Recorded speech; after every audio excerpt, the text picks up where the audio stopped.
Well, James "Chunky" DeGale, we've just been watching you training. You're looking sharp, you're looking powerful, and you're looking mean. You look like a man on a mission.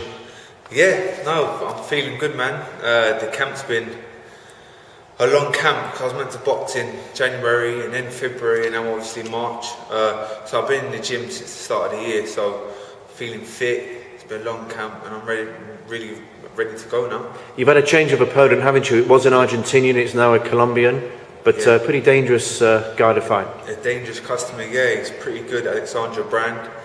He's 19-1. He's only lost against Badou Jack, another unbeaten fighter. And the fight was a close fight. It was by a split decision he lost to. And I think watching it, he should have really won. So he could be an unbeaten fighter, but I know what it's like to lose in a split. And yeah, so he could be an unbeaten fighter. And you're 15, won 14, lost one. A lot of people aren't sure you even lost that one against George Groves. But anyway, if it doesn't kill you, as they say, it makes you stronger. That's and it. We were talking before, off air, that sometimes you need to taste a little bit of failure to really succeed. Yeah, definitely. As I say, man, if I didn't lose against Groves, maybe I went on to win my European title, because that was a pretty hard fight and I had to dig deep in the last couple of rounds. Maybe if I would have won against Groves, maybe I would have kicked back and just went with the flow, but I had to dig in that European title and I went on to win the European title. So yeah, as I say, man, things happen for a reason and I've learned a lot from the fight. Yeah, and it still hurts a little bit, which is a good thing. You need to put it in your locker, don't you? Of course, and I think it would, like, to anyone, like, to lose their row against their rival, it would. But listen, I'm over it, man. Listen, you live and you learn, and as you say, a loss on your record will only make you better. Well, I mean, I've seen you a few times train, and I'm not saying you're not the cheeky chappy anymore, but you definitely seem a little bit more intense, a little bit more serious, just a little bit meaner. Yeah, do you know what? I think I'm 27 now. I'm just not doing anything. It feels like I'm growing up. I'm becoming a fully man now. I'm becoming, like, as my dad says, every 7 years your mind changes in the way you think, and your whole body changes in the way you think. You change, you mature, and definitely I feel like I'm maturing, and yeah, I'm just thinking differently. Now, every fight's important, but this one is important, isn't it? I know you're only thinking positively, and quite right too, but this is a major rung in the ladder, isn't it? Oh, most definitely. This guy is dangerous. Let's say I'm on the verge of a world title now. If I carry on progressing, carry on winning, carry on looking good, by the end of the year, I'm going to be boxing for a world title. So this is a big fight, and I've got to go in there and look good against a good opponent, a world-class opponent, and put on a good show and carry on progressing. Some big names out there in your field. I mean, what are we talking? Carl Frosch, we're talking maybe Kessler, we're maybe talking Groves rematch, and others. There's so many fights domestically, but they're not just domestic fights, they're big fights, they're world-class fights, they're like should be for a world title kind of thing. So there's Groves rematch, there's a Frock eventually if I carry on progressing, but on the world scene there's loads of fighters. There's Kessler, there's the ultimate goal is Andre Ward. You know what I'm saying? To box him in the next 18 months would be a dream come true. 2 Olympic gold medalists, 2 good fighters.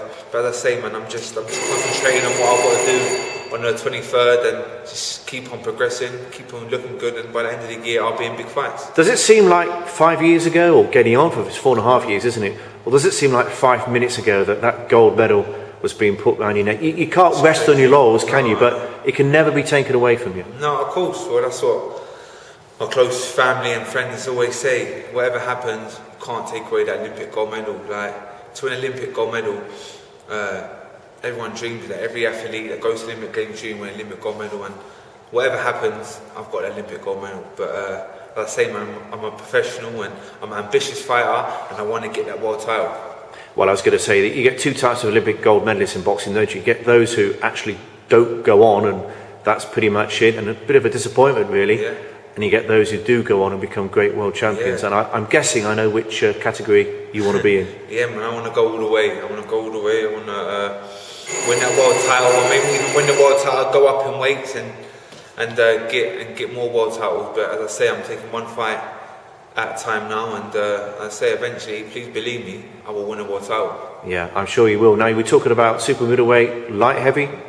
Yeah, well, light heavy, you never know. As I say, I'm taking one fight as it comes, but yeah, eventually, like when I retire, you want to leave some sort of legacy. So to move up in weight and win other world titles, would just be perfect. You are irritatingly still quite young, but you probably know your boxing a bit. So, I mean, super middleweight is, for me, one of the great sort of blue ribboned weights. Light heavyweight, obviously, as well. But when you look at the greats of particularly of the 80s, you know, the Haglers and the Hearns and the Durans and the Leonards. Have you seen those boys? What? Yeah, the Fabulous Four. What? Hagler, Hearns, Leonard and Duran. Like, my favourite was Leonard. Like, he was unbelievable. He's like my kind of fighter. He's a box fighter.